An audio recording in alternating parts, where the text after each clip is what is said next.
I can still remember how I felt at that moment. It was as if the air had frozen, all the sounds around me had disappeared, and the light had dimmed. It was as if the whole universe was pulling me towards the void. At that moment, a clear image appeared in my mind, one that pierced through everything you know about the world and her. It was an unremarkable Wednesday, a day no one expected anything to happen.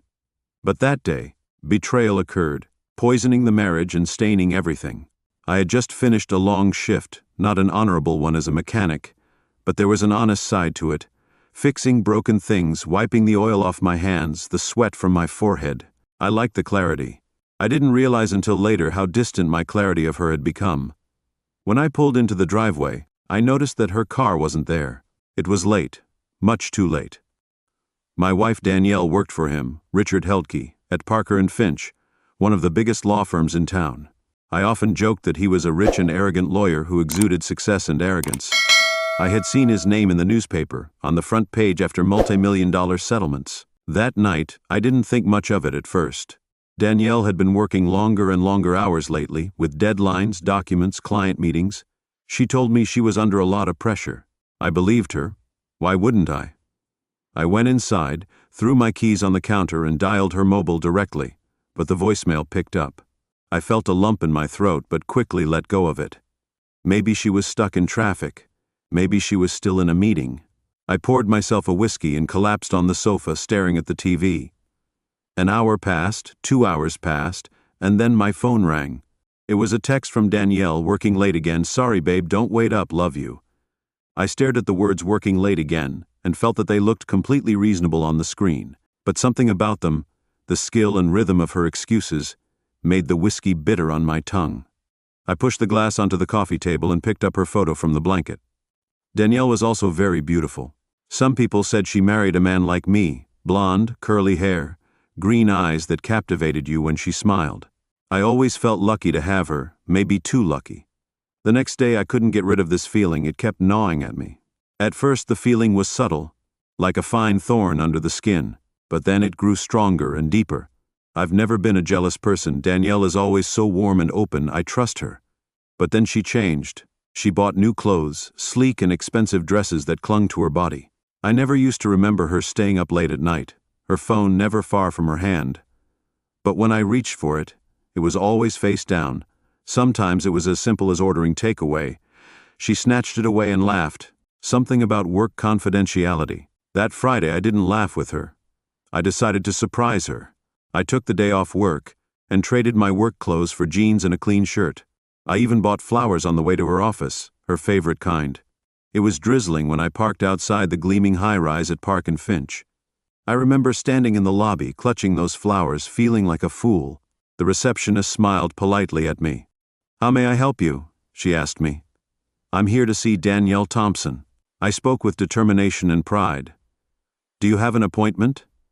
The word appointment made me blink. "She's my wife," I wanted to say, but I just smiled. "No, but it's a surprise." The receptionist hesitated, glanced at the computer. "She's not in the office right now." "Do you want to wait for her?" "Not in the office. She's on the 12th floor dealing with things." I nodded. "That's fine, I'll find her." The 12th floor was different from the others, quieter, with plush carpeting, doors closed, muffled sounds. This was where the big shots worked. Richard Heil's office was at the end of the corridor, and a huge glass door announced his importance, so that anyone passing by couldn't fail to notice. I didn't knock. I should have knocked. Through the glass I saw her, Danielle sitting at the edge of his desk. Richard Heil stood between her legs, too close. His hand on her thigh, she leaned against him. Her lips parted in a breathless laugh. He whispered something in her ear. Her face flushed, the lie slipped from my hands. She didn't even notice me. I stood there, motionless, my pulse pounding in my ears like a war drum. My chest burned, but not with anger, not at first, but with disbelief, a terrible, suffocating disbelief that made it hard to breathe. I turned and left, walking blindly down the corridor. I don't remember how I got to the car or how I drove home. I just remember staring at the empty passenger seat and clutching the steering wheel so hard my hands ached. Her laughter still echoed in my ears as if she were laughing at me. That night she came home late again. I was waiting for her in the living room, and the clock on the wall showed 11:12 p.m. She looked surprised to see me awake. She put down her purse and said, "Why are you still awake? Where have you been?" I asked. "Work. I already told you." She came toward me and leaned down to kiss me on the cheek, but I pushed her away. Her face drooped. "What's wrong?" I looked at her, really looked at her, and for the first time I didn't see my wife, but someone else, someone with a secret hidden in her smile. "I'm not part of you." "You're lying," I whispered. Danielle straightened up and said, "I'm sorry, I went to your office today." "Continue, I saw you with him." Her face turned pale and her lips parted, but no sound came out. I stood up, and there was an indescribable feeling in my body. Not sadness, not anger, but something sharper and more dangerous, like the moment before a storm. "Tell me the truth, Danielle." She didn't. She didn't have to, because her silence was the answer. I don't remember what happened after Danielle's silence. It was like the eye of a hurricane, a creepy calm before everything spiraled out of control. My heart was beating so hard I thought it would burst. My fists were clenched so tightly that my knuckles turned white. I wanted to hear her deny it. Cry, Lieutenant, beg, anything but that.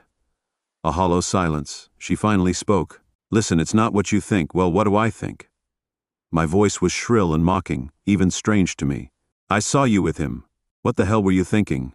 I felt her face contort into something ugly, defensive. "Are you serious? You were spying on my work, following me around?" I laughed. "I don't know why it sounded so low and bitter. That's what you're grasping at. Not that you screwed your boss, you cheated on me." "You don't understand. Then let me understand."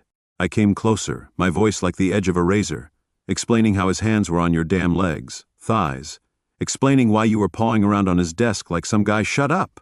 She screamed, her eyes brimming with tears. "You don't understand." "Well, I didn't expect this to happen either. You can't understand the pressure I'm under. Richard, he's very powerful. He offers. Danielle," my voice turned to a growl. "What has he given you that I haven't?" Her gaze flickered, and silence hurt more than any blade. I didn't know what I expected that night to happen, an apology, remorse, even shame. But Danielle retreated to our bedroom as if nothing had happened, as if the betrayal hadn't happened. I couldn't sleep, didn't want to be near her, so I left.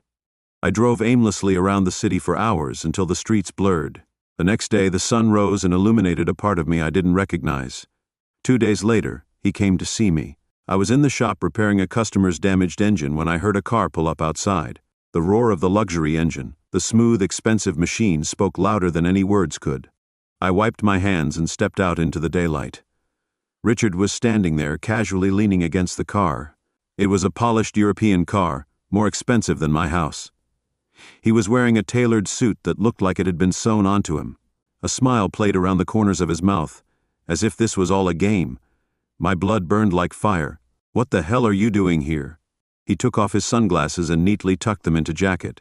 "You must be Danielle's husband." I didn't answer. Richard's gaze swept over me, taking in the grease stains on my shirt and jeans. His smile widened, filling his face. "She told me that you work hard, that you are a hard worker, and the backbone of society." He came closer, his shoes clicking on the gravel. "Look, I know you've probably been a bit upset lately, but I want to clear the air. You have 3 seconds to get back in your car and leave." I growled, my fists trembling. "Relax." Richard raised his hand smoothly and said, "I'm not here to fight. I'm here to give you some advice, from one man to another." I spat, and he nodded, seeing that Danielle deserved better than life with just a broken house and a husband who spent all day buried in oil. She needed someone to take care of her and give her the life she deserved. My vision went red as I saw red. "You self-righteous prick!" Richard interrupted me suddenly, his voice hard for the first time. "Don't embarrass yourself or her." Before I knew what I was doing, I was on him. Richard wasn't ready for me, and my fist slammed into his jaw with a satisfying click, knocking the smug expression off his face for good. He stumbled back, hit the side of the car, and blood dribbled from the corner of his mouth. "You bastard!" I roared, grabbed him by the collar and straightened him up. "Get your hands off me!" he shouted, his calm broken, wildly swinging his fists, grazing my temple, but I didn't feel it. My anger drowned out the pain and drove me forward. Again and again I hit him, each punch made stronger by every late night, every lie, every betrayal. I no longer saw Richard, Only what he had taken from me, my life, my wife, my pride. A shout cut through the air, followed by the screech of tires. I froze, seeing Richard collapse at my feet. I looked up sharply just in time to see Danielle stepping out of the other limousine. She saw him, saw me, and screamed. "Oh my God, Danielle," she cried, running towards you. "What have you done?" I stared at her chest, sweat running down my back. "This is what you chose." I pointed to the blood-covered man on the ground. She didn't even look at me. She knelt beside Richard, trembling hands cupping his face. "Are you okay, Rich?" "Richard, say something." I felt something crack deep inside me, reaching all the way to the core of my being. Danielle," I said. "You're worried about him." She looked up, and then her eyes were red and wild. "And you're losing it, Danielle. This is crazy. You need help." I let out a laugh. "I need help? You think I'm the problem here?" Richard groaned and sat up with Danielle's help. He wiped his bleeding lips and glared at me with his arrogant, condescending eyes. "You're pathetic," he hissed. "No wonder she came to me." Those words pierced my heart like a knife. I took a step forward, ready to end what I had started, but Danielle stood up in front of me. "Stop," she shouted. "Go home, Daniel, you've done enough." If I were the villain, as if I had ruined everything.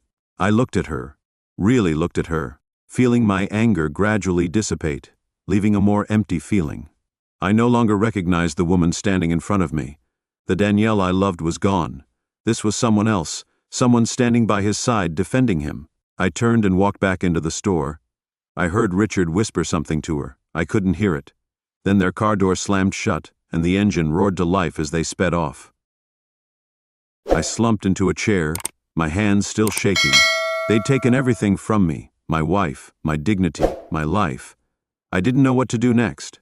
For the next few days I wallowed in silence and anger. Danielle didn't come home, although I didn't want her to. A house full of ghosts.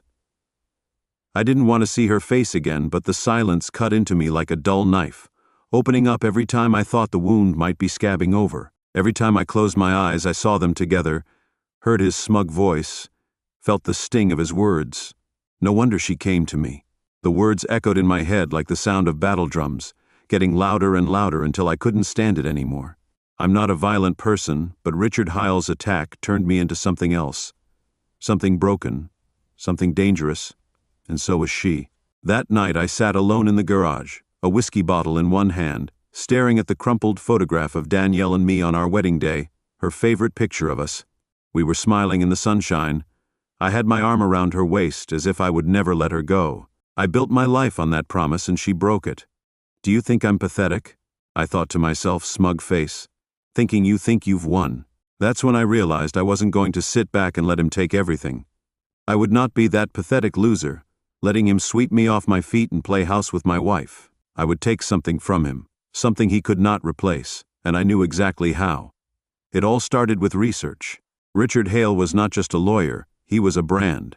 His company prides itself on integrity, and integrity is based on reputation. For someone like him to reach the top, he must be careful to use enough money and charm to cover up the stains and make them disappear.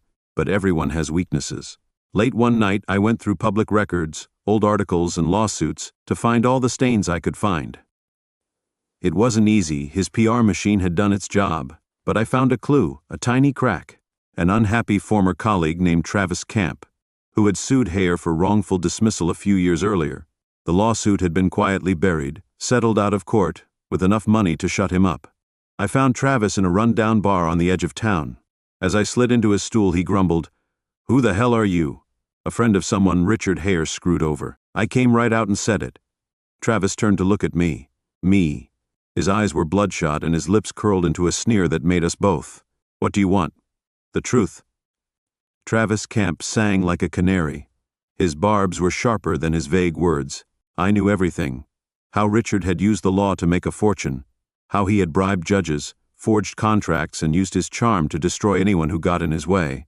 He was dirtier than anyone, and it was all hidden in a tangled trail of offshore accounts and forged documents. I spent every waking moment uncovering it. I worked all night, fueled by caffeine and revenge to piece together the evidence that would, when I was finished, own everything. Emails, forged financial records, case files, enough to destroy Richard Hale's career. But that wasn't enough. I wanted to deliver the first blow. On Monday morning, I anonymously submitted to the State Bar Association copies of Richard Hale's most damaging financial records, along with the testimony of Travis Camp and several other departed employees. I didn't just send it to the Bar Association, I also sent it to every major news organization in town before noon. The headline, "Big Lawyer Accused of Fraud, Bribery and Money Laundering." It was a real kick. I sat in the garage watching the chaos unfold, holding a whiskey in my hand, as every channel played Richard Hare's picture, confident mugshot with the words corruption and criminal investigation words. I could picture him in his tidy office, the phones on the wall buzzing. I hoped he was sweating nervously, but I wasn't finished. The next blow was personal.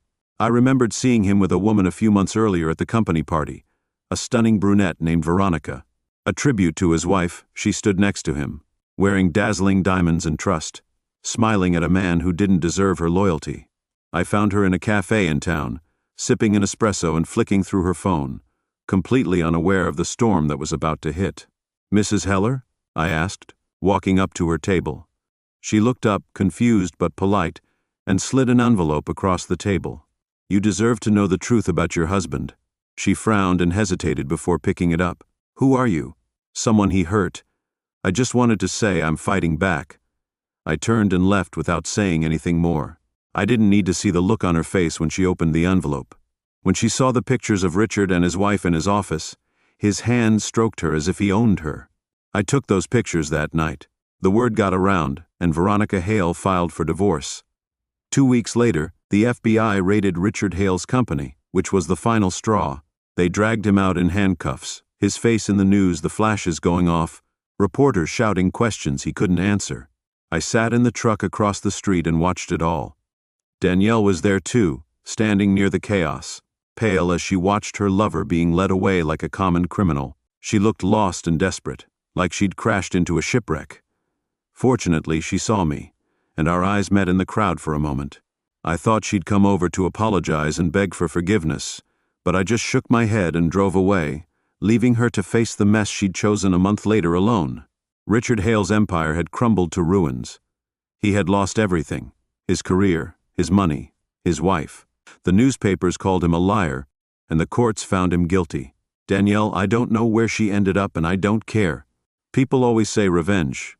Revenge doesn't solve anything. It doesn't take away the pain. But they're wrong. I felt calm as I stood in the ashes of Richard Hale, who thought he had stolen my life. The kind of calm that comes when you destroy someone who thinks they are inviolable. In those quiet moments, I realized that I had not only avenged myself, I had won. It was not over yet. Richard Hale was ruined. His name was synonymous with fraud and disgrace. But something still haunted me. Perhaps it was the echo of footsteps in the empty house, which my memory had never returned. Or maybe it was the images of Danielle that were everywhere on social media, her smile erased. The beauty she once prided herself on now overshadowed by stress and shame. After Richard's downfall, she tried to fade into the background, but the internet never forgets. I thought I would feel satisfaction watching him and her burn. I thought I had won. But revenge doesn't bring closure. It feeds on you like shark's blood. Once it starts, it awakens something deep inside you. Once it starts swimming, you can't be calm. And soon other things surface. A handwritten letter was delivered to my shop. There was no return address, no stamp, just my name, scrawled in sloppy cursive.